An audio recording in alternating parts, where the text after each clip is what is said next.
ঢ্যাঁড়স হয়তো অনেকে কেউ পছন্দ করে না খেতে, কিন্তু এরকমভাবে একদিন হলে ঢ্যাঁড়স করবেন, দেখবেন তারা চেটেপুটে খাবে আর আপনার কাছে খাওয়ার জন্য বারবার করে বায়না করবে। তার জন্য আমি একটা কড়াই বসিয়ে দিলাম, কড়াইতে দিয়ে দিলাম তেল, তারপরে দুটো ডিম নিয়ে আমি ফেটিয়ে একটা ভুজিয়া তৈরি করব। তারপরে ডিমগুলোকে আমি ভালো করে একটুখানি আলগা আলগা করে ভেজে একটু টুকরো টুকরো করে নিয়ে ভুজিয়া করে নিলাম। ভুজিয়াটা হয়ে গেলে ভুজিয়াটা একটা সাইডে রেখে দেবো। এরপরে ওর মধ্যে পেঁয়াজের পাপড়িগুলো আমি একটু ভাজা ভাজা করে নেব। পেঁয়াজগুলো কেটে পাপড়িগুলো আলাদা আলাদা করে নিয়েছি, সেইগুলোকে আমি ভেজে এটাকেও একটা বাটির মধ্যে তুলে সাইডে রেখে দেব। এইভাবে দুটো জিনিস আমি ভেজে সাইড করে রেখে দিলাম। এরপর কড়াইতে আবারও আমি তেল দিয়ে দেব। তেলের মধ্যে দিয়ে দেব হলুদের গুঁড়ো, লঙ্কার গুঁড়ো, লবণ আর একটু চিনি। কারণ রান্নাটা একটু চিনি না দিলে ঝাল মিষ্টি টকের কোনো কিছুই ব্যালেন্সটা ঠিকঠাক থাকে না। সব কিছু ঠিকঠাক থাকে একটু মিষ্টি দিলে। তারপরে আমি ওর মধ্যে দিয়ে দিলাম আদা, রসুন আর কাঁচা লঙ্কা বাটা।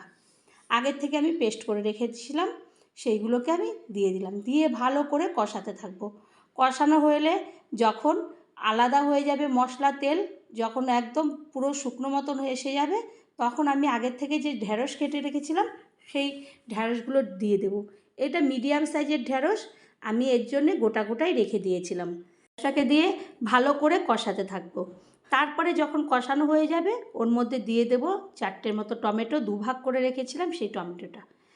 যেই কারণে আমি এখানে একটু মিষ্টি ব্যবহার করেছি, ওই টমেটো দিলাম, ঝাল হবে, টক হবে, সমস্ত কিছুই ব্যালেন্স ঠিকঠাক থাকবে। এরপরে যে পেঁয়াজের পাপড়িগুলো ওগুলো দিয়ে আর টমেটো দিয়ে আমি ঢেকে দেবো।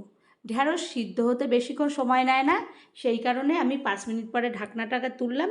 তখন দেখব একটুখানি জল ছাড়তে শুরু করেছে, অল্প সামান্য, যেহেতু টমেটো আছে। তখন আমি ওখানে কাঁচা আর পাকা লঙ্কা মিলিয়ে দিয়ে দেব। দিয়ে ভালো করে নাড়তে থাকবো। নাড়া হয়ে গেলে ওর মধ্যে যে পেঁয়াজগুলো দেওয়া আছে আর একটু ওর মধ্যে পেঁয়াজ দেব। এটা ঢ্যাঁড়সের ভুজিয়া দো পেঁয়াজা। এরপরে আমি ডিম যে ভুজিয়া করেছিলাম সেটা দিয়ে দেবো। তো বন্ধুরা, এটা আপনারা ভাত, রুটি, পরোটা, লুচি যে কোনো খাবারের সঙ্গেই খেতে পারবেন। এমন একটা, রাতে আপনারা কেউ রুটি খেলে সেটা দিয়েও খেতে পারবেন, ভাত দিয়েও, যে কোনো কিছু দিয়ে খেতে পারবেন। এমন একটা রেসিপি, এটা যদি না করেন বাড়িতে আপনারা বুঝতে পারবেন না যে এত সুন্দর খেতে হয়। আর আপনার করার পরে বাড়ির লোকরা একবার খাওয়ার পরে আপনার কাছে এটাকে বারবার করে খাওয়ার জন্য বায়না করবে যে ঢ্যাঁড়সের এরকম একটা রেসিপি অনেকে বাচ্চারা খেতে চায় না, বড়রা খেতে চায় না, ল্যাদলাদা হয় বলে। এরকমভাবে করলে তারা হাত চেটেপুটে খাবে। আর চ্যানেলটি সাবস্ক্রাইব না করলে সাবস্ক্রাইব করবেন, লাইক শেয়ার কমেন্ট করবেন, পাশে থাকা বেল বাটনটি টিপবেন, তাহলে যে কোনো রেসিপি আপনাদের কাছে আগে পৌঁছাবে। এরপরে আমি একটা প্লেটের মধ্যে ঠান্ডা হলে সার্ভ করে নেব। তো এরমভাবে ঢ্যাঁড়স ডিমের ভুজিয়া একবার হলেও করবেন। আর আপনি করে যে কোনো কাউকে, কেউ অতিথি আসলেও তাকে খাওয়াতে পারবেন। এত সুন্দর হয়, বারবার ধন্যবাদ।